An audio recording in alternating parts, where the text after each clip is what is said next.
A bácsikám mindig úgy aggódik. Igen, pedig ez egy játékfejlesztő cég. Miért gondolja, hogy itt bajunk eshet? Jobb, ha tudod, nem akarom, hogy a nővérem börtönbe menjen. Börtönbe? Miről beszélsz? Ne hazudj!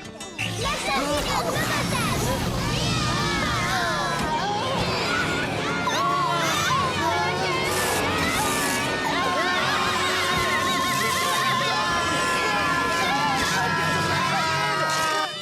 Jaj, ne az új bicajommal! Segítség, segítsen valaki! Marin, fékezz! Túl kicsik az ujjai! A játék szabályai.